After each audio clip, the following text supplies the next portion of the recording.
Welcome to today's episode of the Normalized Surrogacy Podcast by Surrogacy Mentor. I am your host, Marielle Schubert, three-time experienced gestational surrogate and intake manager for Surrogacy Mentor and Modern Parent Mentor, where our aim is a safe, ethical, and enjoyable surrogacy journey for all. Today, I'm excited to have experienced GC Caitlin with us. Caitlin recently completed her surrogacy journey, delivering twins for her intended parents.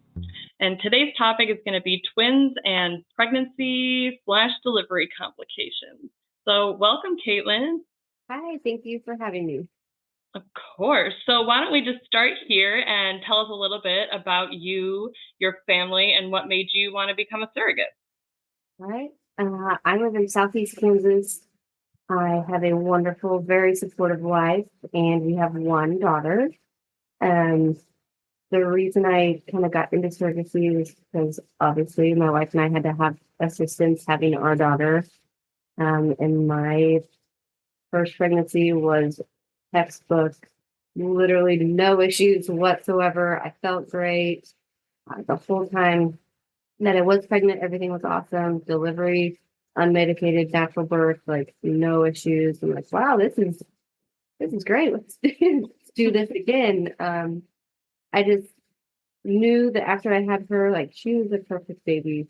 We weren't trying to push the limits again and test our luck with having another child. So like we got a perfect one. Let's just stop here. And after that, I just kept thinking, I just kind of have the itch to be pregnant again. And I know that's what every surrogate says, but I just didn't feel like I was finished with that part of my life. Yep. So especially with knowing, like we wanted to have a family and we had to have somebody else help us. I just knew that I could be someone to help another family. And I thoroughly believed that it would be an easy process and that we could, get through that together. And it was actually my wife who pushed me to initially do all the paperwork to get started. Because I just kept saying, oh, I don't know. I want to do this. I think I want to do this. And she's like, do it. But, what's holding you back? So it was with her support that I really, jumped in and we did it. I love that. Enthusiastic support. Yes, for sure. I love it. I love that both of your mind frames kind of going into it was paying it forward in the realm of assisted reproduction and different ways of growing families. And I love that you were able to kind of pay it forward, so to speak, in that regard. And so obviously your wife was super supportive of the whole thing. What did the rest of your friends and family think? Did they think you were crazy or did they understand? So we are the type of couple that we're going to do something and we're going to tell you later. So that's exactly what happened. We had very few people that knew anything about the surrogacy process and what I was doing. Like I didn't announce on social media until I was like 20-ish weeks pregnant with the twins. It was getting to the point where I couldn't keep it hidden, anymore. So I was like, all right, we should probably do something because I know our daughter's going to go to school and be like, my mom's pregnant with 2 babies and we're not keeping them. And I just didn't want to get into all of that. Yep. But the very few people, like I had a, maybe like 10 or 12 group of friends that I would share my process with. I kind of had a little like hidden Instagram story for your close friends. So I did that. So all of those people that I like handpicked and chose, they knew, everything from the beginning and they were very supportive of me. I was worried about what my family would say because, again, from Southeast Kansas, not a lot of same-sex couples anyway. So for one, me coming out to my family, it's like, oh, hey, I married a woman was, beyond them. So that was challenging. I'm like, you know what? I don't want to hear it. I don't want to hear what they have to say about their comments or just because I knew it was going to be lacking of education in the area. And obviously trying to describe things to them from my point of view in the beginning was, challenging in itself. So I'm like, I'm just going to hold off on this until they can't say this is a good or bad idea because I'm already You're already in it. I'm already in it, doing it. Like there's no going back. So That's an interesting, like, kind of perspective that you almost had to come out again Yes. to the friends and family. And I think that's really what we're trying to do here is just educate so that it doesn't have to feel like this awkward, Yes. like, conversation. And hopefully moving forward, as time goes on and surrogacy becomes more normalized, it shouldn't have to feel like a coming out again.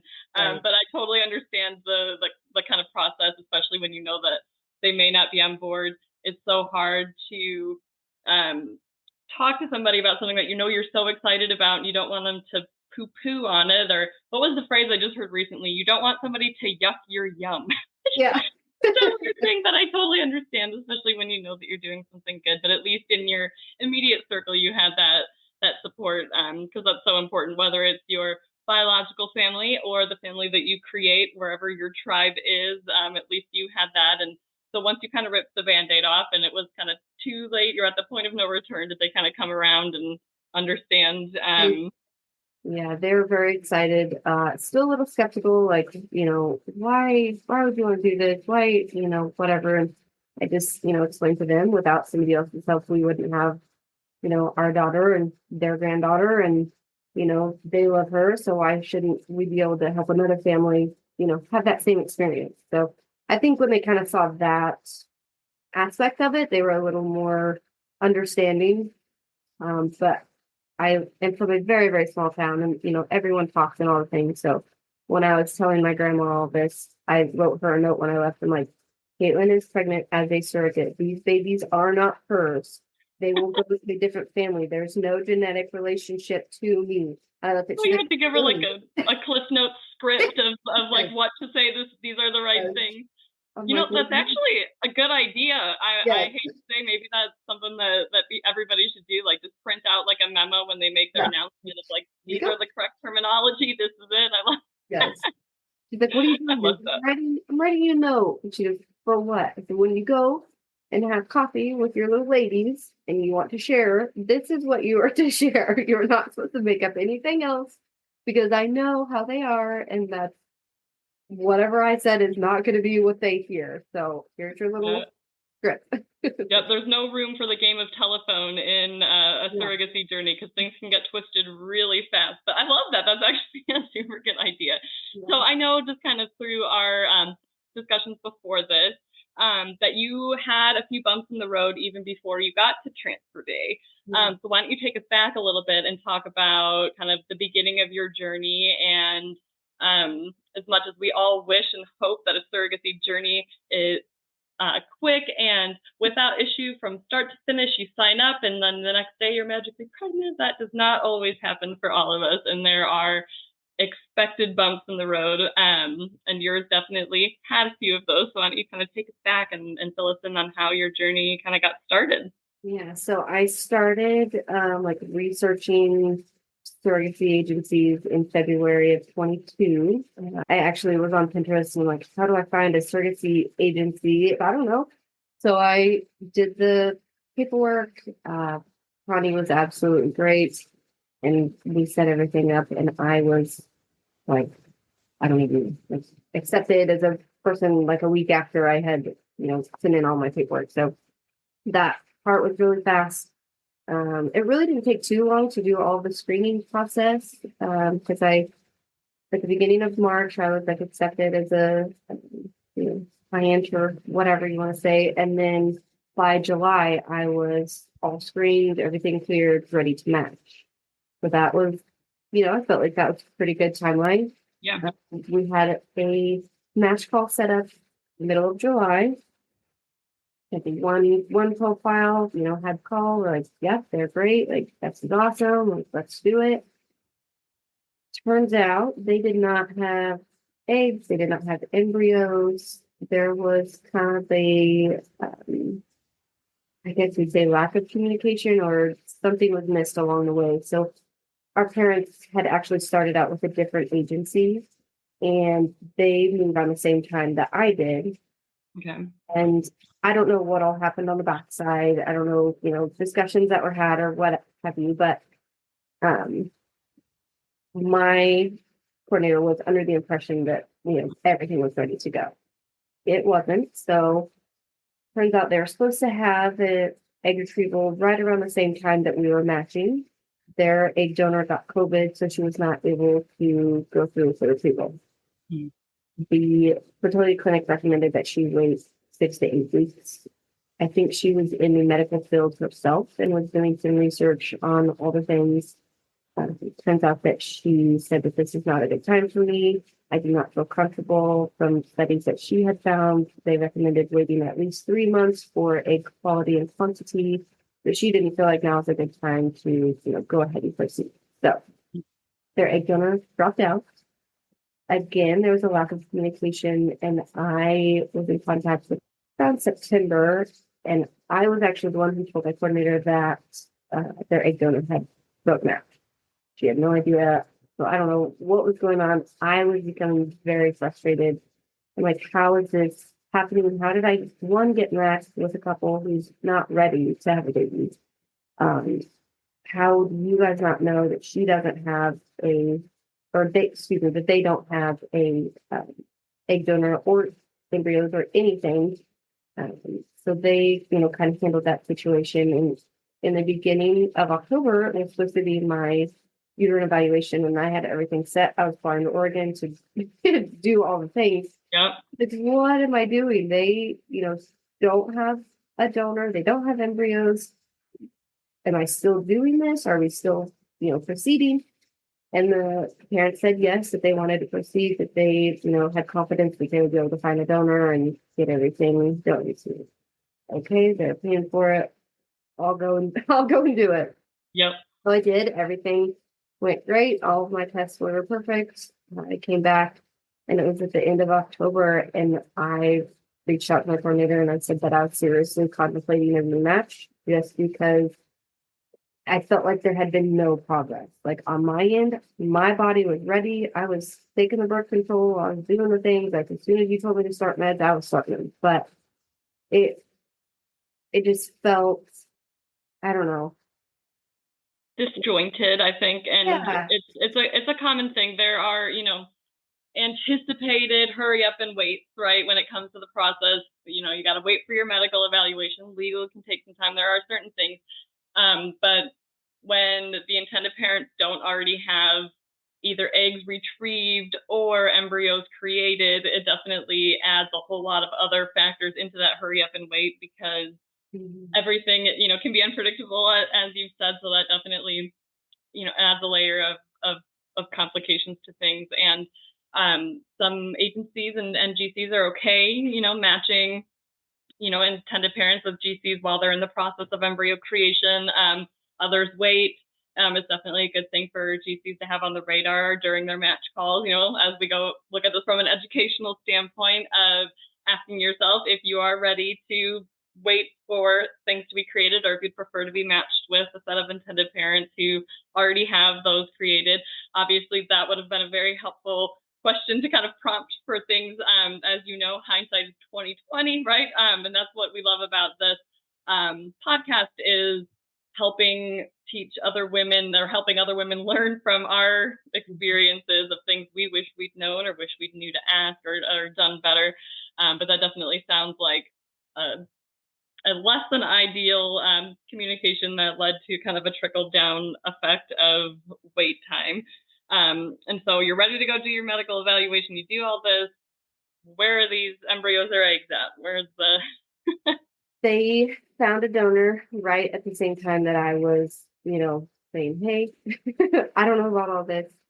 They wrote the most heartfelt email.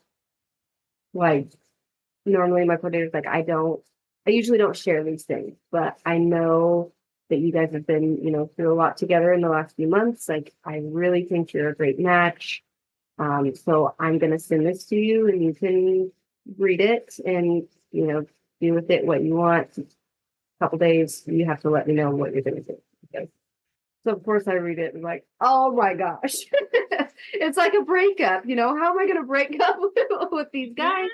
Yeah. Well, especially you get to this point where you're so invested, you meet these intended parents, you agree to go on this amazing journey with them. Of course you love them and want to do this for them. But I was actually just having a conversation with another GC about this very topic.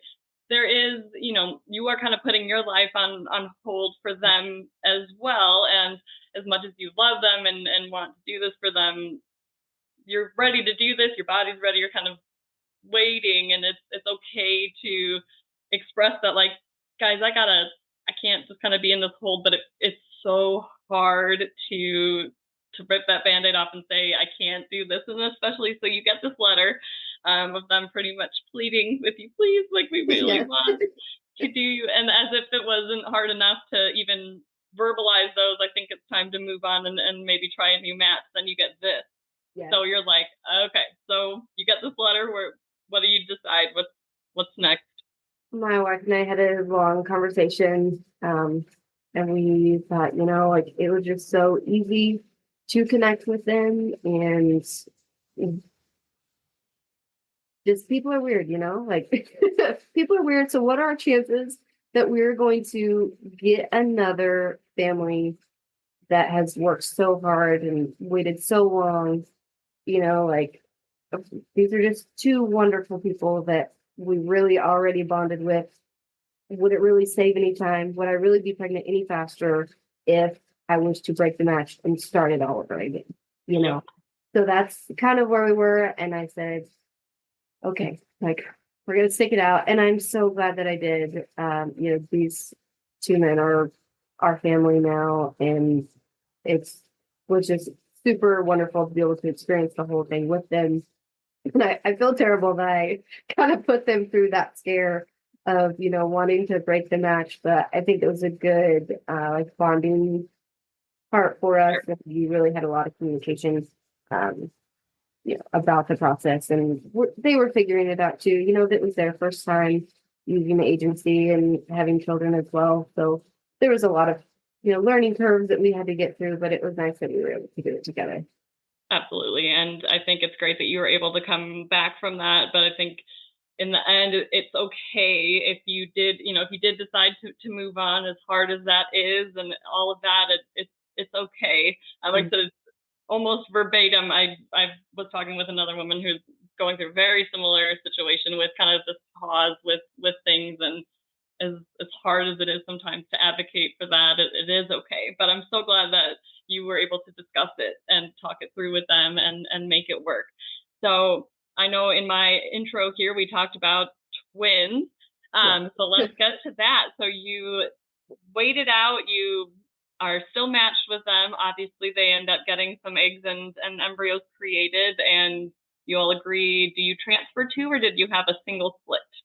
So we transferred two.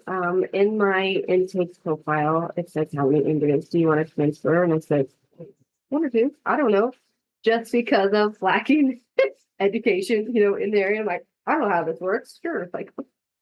So it turns out I live in Kansas, but would be delivering in Missouri. I live right on the state line, so I do work in Missouri. I didn't know at the time that those two states, I'm sure you know way more than I do about this, about the extra parentage fees that some states charge, but Kansas and Missouri don't, especially for international couples. So they, like to find surrogates in the Golden State, because they believe that will do twins to essentially save the parents a little bit of money.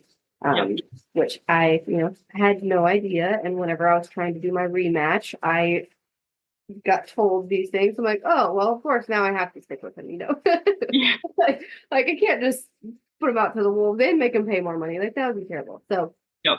So whenever they saw that where I lived and that I was willing to do two, they, snatched that right up. The parents did want to, they originally said that they wanted a very large family. I have not asked them that question if they're still wanting another large family, as they're in the thick of their 4-month-old twins, but that is their original reason why they wanted to do two in the beginning, because they wanted a large family very close together. Yep. So how did transfer go? Did your pregnancy take on the first try? Did you have to do more than one? How did that go? Easy peasy. Oregon was there. The double embryo transfer took, 5 minutes and back to the hotel I went. And yeah, it stuck. I had my first HCG and I'm like, what is my level that I'm expecting to have? And they said around 50 is really good. I'm like, okay. So I got my first number back and it was 279. Like, that's a lot. Okay. Yep. Went back for the next one 3 days later and it was like 1,300. I'm like, there's two. There is 100% two babies in there. They both suck. Like, I just knew it. I had a feeling that, everything was going how it was supposed to. I wasn't really skeptical that it wasn't going to take. And I know that kind of sounds probably overconfident, but it took one time with my daughter as well. I was like, oh, you need to try multiple times. It's going to take forever. No, it took one time and that was it. And we weren't really ready to have it. Yeah. Well, and I think that's a common kind of ideal that a lot of surrogates kind of go into it with is majority of us who go into surrogacy have uncomplicated pregnancies and deliveries. We get pregnant easily. You go into this because it's kind of what your body's meant to do. So for a lot of women, we've never experienced anything other than it being easy, and why not? And so I don't think that it was naive. It's kind of common that we all go into it assuming it's going to work the first time, because why wouldn't it? Why would there be complications? I've never dealt with this. It's just kind of how it is. So I think that's pretty common in general. But I think, especially coming from where you came from with starting your own family, you kind of had, even with yours, you had some really good luck or science, or this is really just what your body was meant to do. And so I'm glad that at least that part worked out. You get pregnant right on the first try. How did that first ultrasound go, when at this point you're probably assuming that you're going to see two embryos in there? How did that go? It was good. It did not feel how I thought it was going to feel. Like when I first saw my daughter, I'm like, oh my gosh, just overcome with emotion. And when I saw the two of them, I'm like, all right, here we go. We're doing it. Like Yep. It was just a very different feeling. And I got that question a lot throughout the, journey. People are like, oh, well, how are you not going to be attached? How do you not, just feel? How are you just going to give these babies away? Like, this is completely different. Yeah. I, knew from the moment that I saw them, like, these are not mine, and I am just, growing them for their wonderful parents. And it was just a very hard feeling to put into words, that you obviously care, that you're carrying it. You're going to take care of these babies as if they were your own while they're in there. But even from the very start, it's different. You're excited for them, but it's a different thing. And I've tried many times to try to put that into words, how it's different, that you care differently. It's a very different thing. So I can completely relate to that. So were the parents able to be there? Were you able to Skype them in, or did you have to have a phone call afterwards? I was able to Zoom with them. I worked at the same place that they did the scan.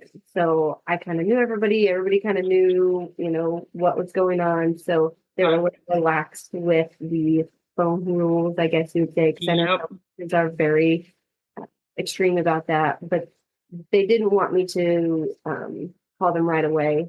So we kind of did the scan before, got everything, all the pictures that we needed. And then they're like, okay, you can go ahead and zoom them in, and we'll just show them, here's baby A, here's baby B. And then if they, have any questions, they'll need to call the doctor or whatever. Yep. But they were able to see them, the very first time. And how did that go? Were they excited or shocked or both? Very overwhelmed, I think. They had been waiting so long, and they've been through 2 different agencies and all the, issues with their egg donor process and all of that. So I think it was kind of a surreal moment. They're like, wow, it's here, it's happening. We can take a little breath to be like, oh, this is exciting, but we knew, there's things that, come up. So they were still a little heightened, but they were overall very excited. That's awesome. I'm glad that you were able to do that, because yes, they are very, very strict when it comes to those calls. I never got to do the on the camera thing, because a lot of clinics are very strict. So I'm glad that they were able to at least kind of see it in somewhat real time and experience that kind of excitement and things. And so, pregnant with twins, how does your pregnancy go? I know sometimes with any pregnancy, it can get pretty rough. Some people have twins and they carry them to 42 weeks and they act like there's, half a baby and they're not two. How did your pregnancy go? How did things progress from there? Really, like pretty well up until the end. I felt really good up until about 30 weeks. But prior to that, during the legal process, I don't know if it was because of cultural differences or just my parents being very anxious. The list of medical testing that they wanted during the journey was jarring because it was like when they first hit me that, I'm like, you want what? What did they want? Now I'm curious. They wanted like the NIPT genetic testing. They wanted a neutral translucency study. They wanted a CVS and an amniocentesis, both very invasive procedures. And I read all those things and and they put that in your contract. Yeah. So you knew kind of beforehand what to expect. Now, did they have their embryos tested, or was this because they did not have them tested prior? They did. They had them all tested. So I was a little confused about, like, why do we need all of these things if you are giving the best of the best embryos that you have? So during, legal, I talked to my coordinator. I'm like, yes, what is up? What do we do? This is not okay. Like, I don't know. I don't know how to proceed in a kind manner, asking them, like, do you really need these things? Why do you want all this? And like I said, I don't know if it's because of cultural differences or if they were just very anxious and nervous and said, oh, well, we know someone who has had this, so you should also have it too, type of thing. So we were able to kind of negotiate down during legal. They still wanted the genetic testing. They wanted the neutral translucency test, but then the CVS or amniocentesis was up to my OB provider. So with her recommendation, then we would, proceed and do those things. So we tried doing the genetic tests. I don't know if this is, just the company that we use, but they said there's too much DNA to successfully complete this test with your body, because it was me, 2 surrogate babies with DNA from the egg donor, DNA from sperm donors. Each of the parents had one of their own children. So there's 2 sets of male DNA. There was just a lot happening in there. So they're like, no, we're canceling this test. Yeah. Even if we did send it, the results wouldn't be accurate. So we don't want to give you a false positive or a false negative, whatever it may be. We know that these results wouldn't be accurate. So that was overwhelming for the parents too, because they're like, we just wanted this one last test just to double check and make sure, Yeah. So then they wanted the neutral translucency test, which is not a test that we do at our facility. We're not a huge hospital, we don't have a massive OB unit or whatever. We have several doctors, but nothing for high risk. Our doctor that does high risk is in Kansas City, which is 2.5 hours away, and she Zoom calls the patients. Yep. So during that time, it was a bit stressful trying to navigate the test that they wanted, being able to have a doctor do it. I spent several hours one day calling all the doctors within a hour and a half, 2-hour radius, seeing if they would take this patient just to do this test, because it needed to be done timely. To know if there was an issue. If there was an issue, how are we going to proceed after that? So finally, my OB sent me to perinatology in our office, and they were able to do that test. It was, fine, no issues whatsoever. But during one of the ultrasounds, they found echogenic foci on baby A's parts. Normally, that is totally fine. That, something just to watch. But that raised major concerns for the parents.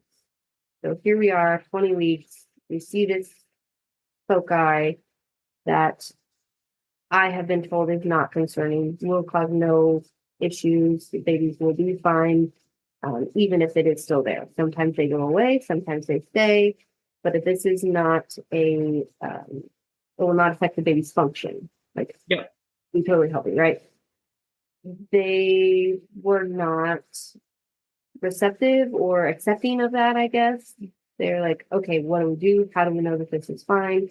And the doctor told them multiple times, like, this is not a problem, but if you want to do something else, then amniocentesis would be the way to go. All right, so we're at 20 weeks. The whole Roe versus Wade situation happened the year before.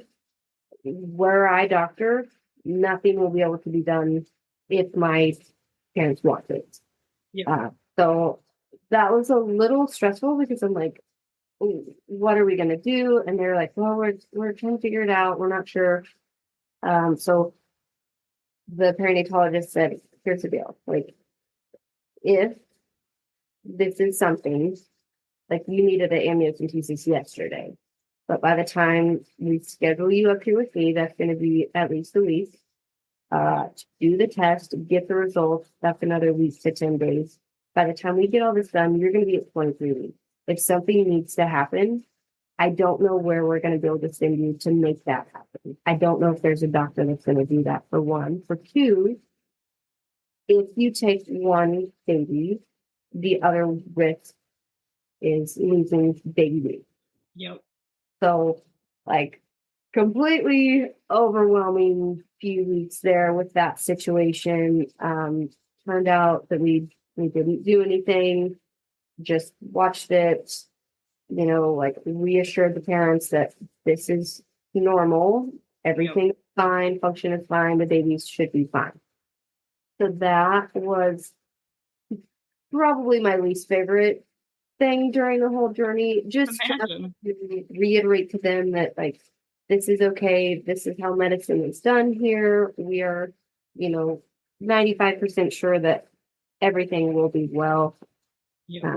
But definitely, it's definitely not a high point.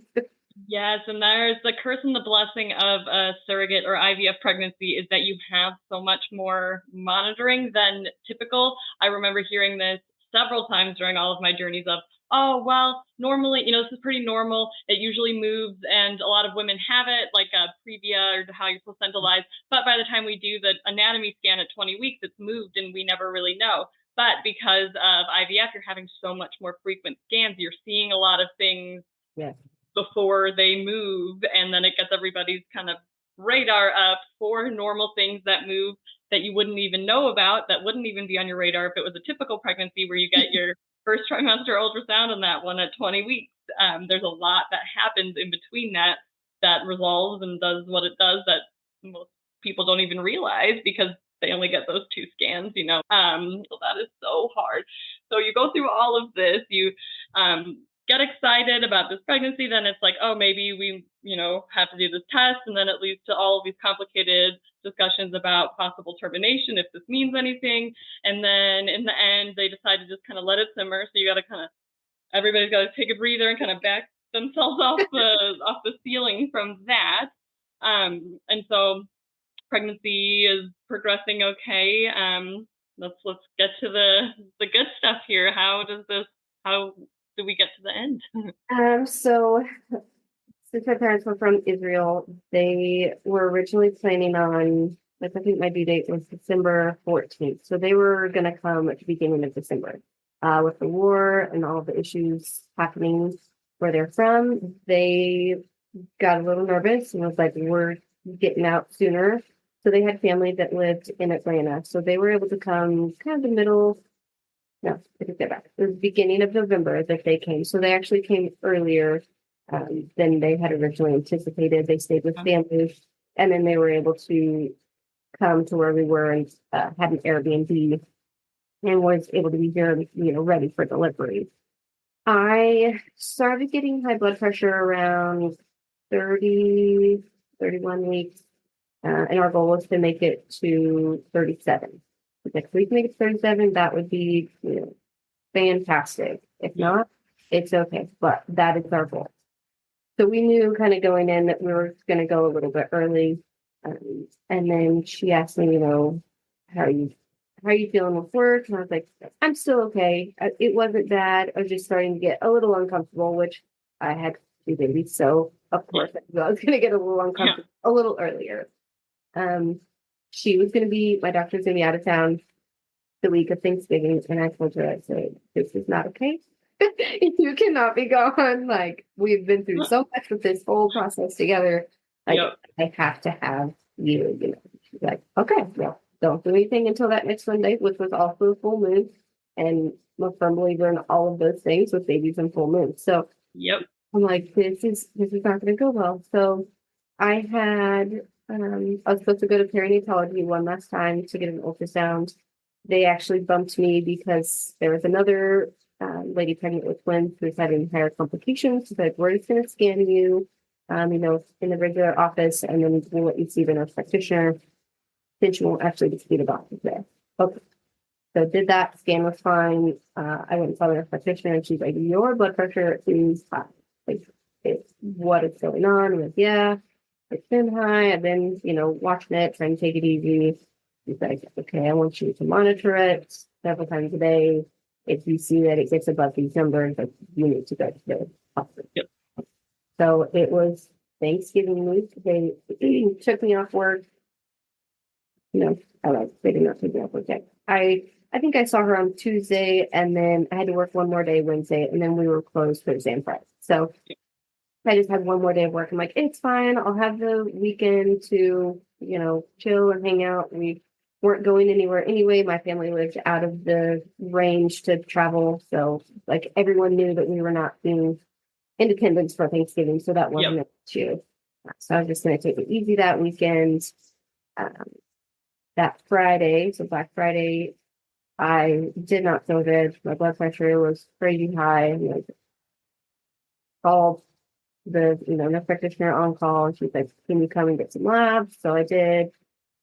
Came home. She said, again, your labs are okay, but if your blood pressure, spikes and gets high and does all things, especially if you're just laying around, you need to go to the hospital. So sure enough, 160 over, 100. They're like, ooh, get in. So went to the hospital. I don't know if it was nerves or what, but as soon as I got to the hospital, they're, monitoring me, and they're like, everything looks great. The babies are good. Your blood pressure is going down.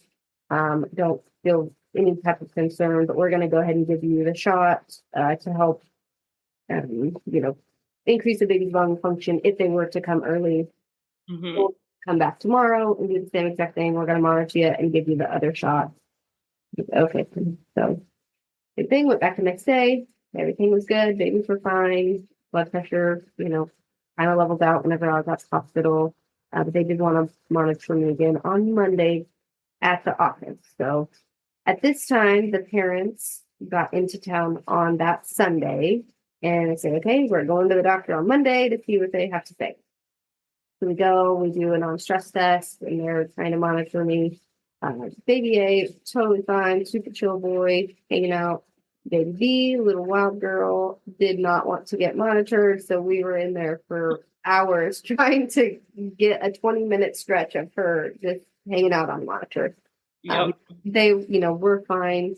My blood pressure was still high. They took me off work and said, no more. You need to take it easy. Your feet are swelling. Your blood pressure is through the roof. Just chill. Do some laps before you go home. I'm like, okay. So I had some errands that I needed to run on Tuesday just to, get prepared. And my doctor called me during the middle of those errands, and she said, so how about we have some babies on Thursday? I said, this Thursday? Like 2 days from now, Thursday? She said, yeah. She said, okay. She was check in the night before, and we'll be first thing Thursday morning. Cool. Called parents, told them we were actually scheduled to have some pictures together that Tuesday night. So we went ahead and did that, and they were frantically trying to prepare to get all of their things prepared at the to welcome these babies home, because they thought that they had another week. And they're like, are you sure? Just wait one more week. I'm like, no, my body cannot handle any longer, than this. So We had our pictures done and everything's fine. I woke up that like Wednesday morning, 2 a.m. I felt so nauseous, lightheaded. I was shaking uncontrollably. I did not know what was happening. Like, this is not okay. I do not feel good. I need to go to the hospital. Yep. We panically was trying to find somewhere for my daughter to go because she's, sleeping and it's 2 a.m. and there's nobody awake. Nobody awake. So we ended up figuring that out and went to the hospital. They checked me for all of the things, COVID, GI bug, what was just all of the nonsense. And they're like, you're fine. You don't have anything. Like, I don't feel fine. Like, I really am not feeling great. Yeah. My doctor was not on call, but she just happened to be at the hospital. One of the nurses brought her in and was like, hey, you got a patient in here. And she's like, who? She goes, what are you doing here? So I told her, she said, everything looks fine. You can go home if you want. I said, do I have to? Like, do I really have to go home? Can I not just stay? I have to be here in less than 24 hours. Like, can you not throw me in the back room, monitor me, make sure everything's fine? She's like, yeah, if you want, like, that's totally fine. I said, honestly, I just don't want to go through the admissions check-in process again. I don't know. I don't know if I can handle it. That's the worst, trying to check in 1 year surrogate. They have no idea. We have not had very many of those at our hospital, so it's all new. Just all things like, no, like, I'm good. Just let me take a nap in the back room. She said, okay, fine. So just hung out during the day, got some rest. They monitored me every 4 hours, I think. And then that night when I was going to bed, that same exact thing happened again. I got chills. I did not feel well, just all things. I knew it was the nurse when she came in and she gave me medicine. Everything was fine. So I was very thankful that I was still at the hospital because I would have been completely mortified, embarrassed that I came to this, hospital again, 2 nights in a row. Hey, this is happening again. And I really think it was just my body saying, it's fine. Like, something's got to give. I can't handle it anymore. And I was just so glad that I was there. The next morning, doctor comes in, parents are there, we're all ready. This whole pregnancy, I was told that I would get one support person in the OR with me. That morning, my doctor, who is like the head of OB, she said, all right, so you guys are going to be in here. Your wife's going to, hang out here. And we all kind of looked at each other. We're like, huh? What? But who's going in the OR? And she said, well, the dads can go to the OR. But both of the dads can go to the OR. And that's amazing. No, like, we cannot, no. Like, you need your wife with you, your person. And my wife and I had talked before, like, that is an experience that you can't, relive seeing your baby's born. So she's like, I got to see mine. Like, I know you're in good hands. I trust Dr. Langer. That is something that they need to see. So I think after the shock of them, getting to go in, it was fine. But we were all a little surprised that was what was going to happen. So they said, all right, like, you're good to go. We're going to take you back to the OR. Gave me my spinal. Everything was good. Parents come in. They pull out baby A, and they did delayed cord clamping for a minute. He was great. Wonderful cry. Looked awesome. Took him over to do his, measurements and things. Baby B, sweet little girl, same thing. Delayed cord clamping. They were both in perfect condition. The parents got to go see him and do all their measurements and stuff. And then they left the room. I started to not feel well. I just felt like I needed to keep my eyes closed. I just did not feel great. And then my doctor peeked her head over the curtain and she said, Caitlin, there's some bleeding. We are going to try to get that taken care of. So if you hear some commotion, that's what you're hearing. I'm like, all right, cool. At that point, I am not with it. You're just out of it. Yep. I said, I think I'm going to throw up. I feel very nauseous. I didn't end up throwing up, but the anesthetist was having a little suction suction tube, like right by me. Getting ready for it. I'm trying to like shake my head, like get away from me. Like I could have used my arms. My arms were not strapped down, but because I was losing all the blood, I didn't have enough blood to tell my brain to use my arms to get that thing out. It can be very disorienting for sure. Yes. So I just did not feel good at all. And I heard the doctor, asking, she said, I need more hands. I need more hands. Is there anybody else? Who can come in and help? Is there another tech on? Get Dr. Allison in here. I need 2 units of ONEG stat. And then that's really about all that I remember. So pretty traumatic experience for sure. I'm really glad that there wasn't anybody in there with me to experience that. Yeah, I'm sorry for you that you were alone. Oh, you're gonna make me cry. I had very similar with my last C-section. I almost lost my uterus, and my poor husband was standing there next to me watching it all go down. And we both had some birth trauma from that because he saw, and he, they try to be very mindful with what they say with their words, because they know as a patient you can hear that. Yeah. But the looks on their faces that you don't see behind the curtain, he saw, and he saw everything that was going on. So I was grateful he was there for me, but I totally understand from your perspective of not wanting your wife there, because it gets scary quickly, and you don't know, and you feel so scared and so out of it, and something is happening that's not right, but you don't really know what that is, and it's a very scary and disorienting. I'm so sorry that you had to deal with that and that you were by yourself.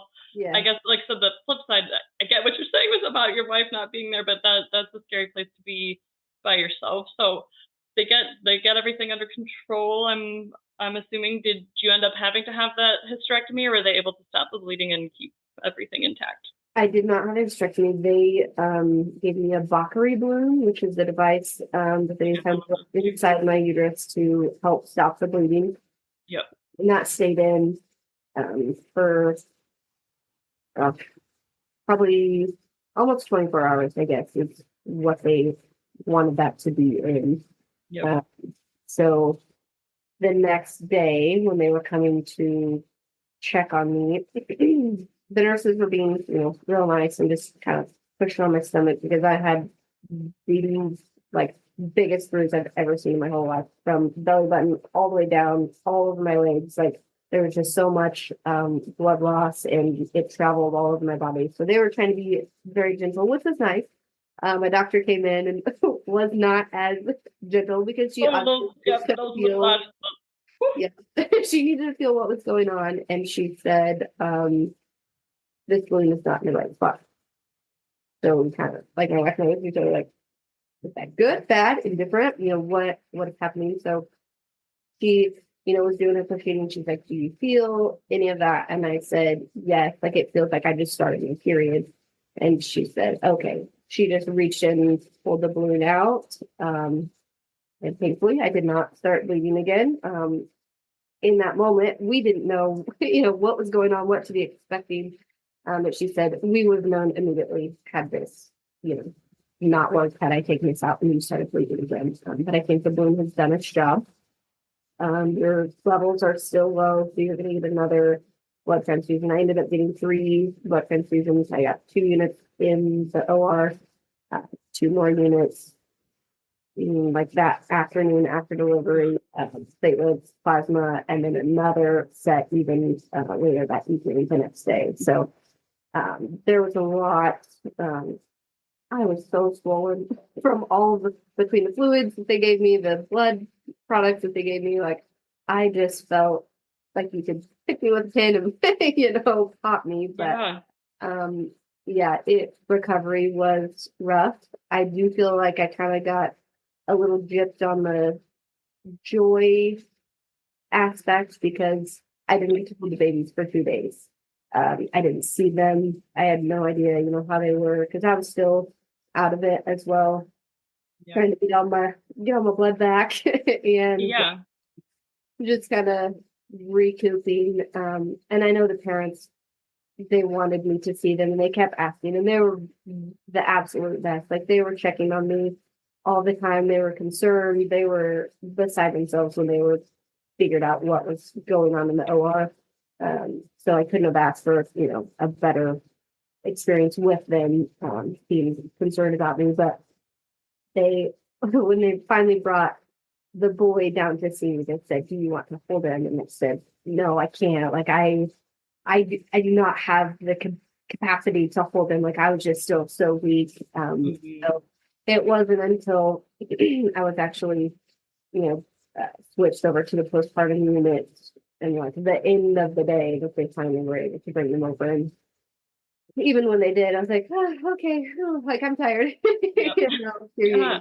So looking back, that part of it, I just feel like I kind of got robbed a little bit of the joy of seeing the parents' faces and feeling that such wonderful experience with them, because one of the dads took a picture of me in the OR and I was, that ain't me. I am not in there. Like Yeah. I don't know what's happening, but so that part was a little Yeah, um, it's hard to process because that's the whole reason you do yeah. it. It's the why for that look. When I had my twins for surrogate, mine came early, unexpectedly. My C-section was crashed, so I was actually put totally under, so I didn't see what was happening. And parents got there 2 days later. I never got to see that either, and so I relate to so many parts of your story and different portions of my journeys. I've done 3, and I hate that anybody can relate to anybody when it comes to these things, but it's hard, and not all journeys end in that beautiful, Instagram picture of handing the babies or everybody being there. Obviously, you are still here to talk about if they got their babies, everybody's healthy and good. In the end, that is the why. But it's hard to process when you miss those little things that kind of solidify the why, or that goal that you think you're reaching towards. It takes a while to kind of step back and realize big picture when there's so much of the little picture that you missed. And I hate that you have that. And so how long were the babies and you in the hospital? Were they there long because they were early, or how were They were actually really like perfect. They were both over 5 pounds. The girl only had to go to NICU for like a day, probably less than a day, just to monitor her breathing. But other than that, they were in the nursery, and we actually all got discharged the same day. wow? Because what week did you make it to? 36. Okay. Oh, so you made a good close to that 37 goal. So Yes. that's great. Yeah. So we had them on Thursday, and we all got discharged Sunday evening. So not too awful long. But they were absolutely perfect, and we didn't have any issues. It was me Oh, that well, that had all the problems. yeah. And so I know, like I said again from personal experience, that recovery from a C-section, even if it goes perfectly, is a lot. And then recovering from a traumatic C-section that ends with a lot of blood loss and things, that's a whole other animal of things. How long did it take you to recover? Like, what did that kind of look like for you? So since my blood pressure was still high when I left the hospital, like they were teetering on whether they were even going to let me leave on Sunday. Yep. The blood pressure was still high. They started me on medicine. But overall, I knew my doctor was like, "I think you're going to be all right. I think we just need to get this blood pressure medicine in your system." Um, and she let me go home. And then I had a 1 week follow-up to check my blood pressure. And then when I was there, since my bruising was still so massive, she's like, "I want to see you again next week because I don't want this to get infected. I want to make sure that this is, still doing okay." So I went back the next week, and she felt better about the bruise, which I still have 4.5 months later. Oh Um, my gosh. yeah, it's not nearly as bad as it was, but it is still there. Like you can still tell that there was a situation that was bad. But then I would say it took me a good 4 weeks to feel at least normal. Human. Yep. Like I had to get a shower chair. I had to, just sleep on the couch downstairs because my bedroom is upstairs and there's no way that I could make it up there. Like my mom, thankfully was here for 12 days. And that was really helpful. That way my wife could focus on our daughter and give her all the attention, because she had missed me for being at the hospital for so long. And she was only, 3.5 at the time. She knew what was going on, but the extent of the recovery and how I was feeling, she was a little scared. So I was just thankful that my mom was able to be here and could kind of focus on me while my wife was giving my daughter all the attention that she needed. It was hard to be like, you have to be easy, watch out for mom's belly and all the things because, 3-year-olds are rambunctious and want to jump and play and do all the things. So after about the 4th week, I'm like, okay, I'm feeling a little back to normal. I think I can do some things, but I would say 6 weeks is really when I felt good. I was thankful that I was able to have 8 weeks off. So, recovery, you're home. Did you end up trying to pump for the babies or? So because I was in the hospital and had the traumatic experience, I was on pain meds. I had actually collected some colostrum for them. So they had that right when they were born in the hospital. And they started on formula. My parents were a little anxious anyway. So once they figured out the formula and using it, we all just decided, let's not try to go to breast milk because we're only going to be able to use it while we're here anyway. We don't want to be switching back and forth. So I did not pump for them, which was a little frustrated because with my daughter, it took me so much. Like I made all the milk, but it took like an act of Congress to get it out. It took me 45 minutes of pumping session to, get milk for her. And this time I would stand in the shower and, here's all the milk that's just flowing. I'm like, I can't even use this. It's not even good. I'm on meds, And of course I'm emotional from all the things. Looking back, I think it was for the best for my recovery to not to worry about the pumping, that I could just focus on me and healing and recovering how I needed to. Yep. So I agree that it probably did help with all of that. So, so that is just wild the way that everything turned out, just from kind of the wait in the beginning to quite an eventful ending. Yeah. How long did they end up staying before they ended up going back home to Israel? They were here about 6 weeks, maybe a little bit longer, but with all of the holidays, all of the agencies, to get all the paperwork was closed. So we had Christmas and New Year's and somebody was on vacation. And I didn't even factor that in. Yep, the world stops from that. Yeah, so they were here a little bit longer than they had originally anticipated, which I kind of thought it would be 6 to 8 weeks just from, what Connie had told me about their paperwork and all the things, and then knowing kind of the time of year that this was going to be happening.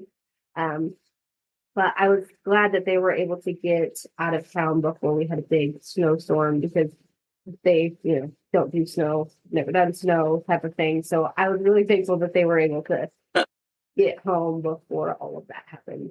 Oh, I'm sure. So did you see them a lot while they were here, even though you weren't pumping, or did they kind of just start their life as a family of we 4? went home several times. We didn't want to, be too overbearing, and they had a large, adjustment to their waking in the middle of the night and all the things. So we tried to be respectful of them and just let them know, like, if you want us to come, we can come. You tell us the time and day, and we, can come visit. They also loved our daughter, and they were so sweet to her, and they loved seeing her just as much as we loved seeing their babies. So it was good. We got to visit. You got to meet them. Yes, she did. She was pretty pumped, and she still talks about them now. She always asks, "What are they doing?" what are they going to dream about and all the things. So it's pretty, Oh. we haven't been able to meet up and have a Zoom call yet, just with the time zone difference. And then, whenever we think we're getting ready to do it, they take a nap or something. So they want us to see them when they're awake, which, Yep. I do their way, but hopefully soon we'll get to video chat and check in on them and see how everything's going with them. Yeah, because you're still pretty fresh. You said 6 weeks. Is that out that you've been? No, so they're actually for like 4.5 months now. 4.5 months. Okay. So still the pretty fresh in things. Yes. Oh my. They sent a picture the other day and it was midnight there and the girl wide awake and did not want to sleep. So Sounds about right. Right. Well, so as we kind of wrap up, this episode, is there any advice that you would give to women either going through surrogacy or considering surrogacy? What would it be? I would say, first of all, do your research, listen to all these podcasts, because I know in the beginning, that's what I did. And I learned a lot of information from you guys and your resource. But just have your affairs in order and make sure that you have the support that you need. Because no one thinks that anything bad is ever going to happen to them, especially when you're doing such a wonderful deed and giving life to a family and all the things. But yeah, it was a very scary time for me and my family, and I was just very thankful that we had the support and that we had all of our things in order if something were to happen, which no one wants to think that, but legal is there for a reason. And even though that everyone thinks that's the worst part and all the time that it takes to get all those fine details in order, they're there for a reason and they're very important. So just take that part very seriously. Yep, I think that is wonderful advice. And we did an interview with a lawyer who said that the lawyer's job is to think of every worst case scenario and get it down on paper. And so it can feel overwhelming when you're reviewing this contract and you're like, what? I didn't even think of that. But that's the point, is you don't. And it's there if you need it.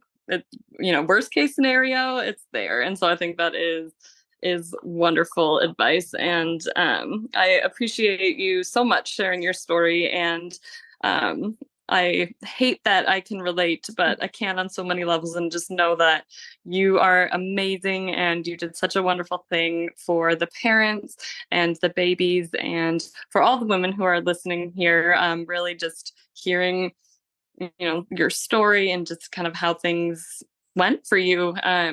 We don't like to scare women with the less than ideal things, but it's important to know that these things can happen and that you need to be prepared for the good and the bad that comes along with being a surrogate. But in the end, it still is a wonderful thing that you were able to do for that family and for your own. And I know that your daughter will look back on this and know that you did such an amazing thing. I put such good things out into the world. And I think that is such an amazing blessing and gift that you're able to give to your children through surrogacy. A lot of people focus on what it does for you or other families, but it really can do amazing things for your own family and your own kids. And I think it's great that you were able to do that and just hang in there. I know you're kind of still right on the outside of that fresh postpartum. And so I hope that you heal well and continue to just recover. And that brings us to the end of this episode of the Normalized Surrogacy Podcast by Surrogacy Mentor. I want to thank our very special guest, Caitlin, for joining us for our chat today. Be sure to check us out online at surrogacymentor.com and modernparentmentor.com if you're interested in knowing whether surrogacy is right for you, and take our 2-minute easy quiz on our website if you're interested in becoming a surrogate. Don't forget to subscribe to this podcast to learn more about gestational surrogacy and have a safe, ethical, and enjoyable surrogacy journey. Talk to you next time.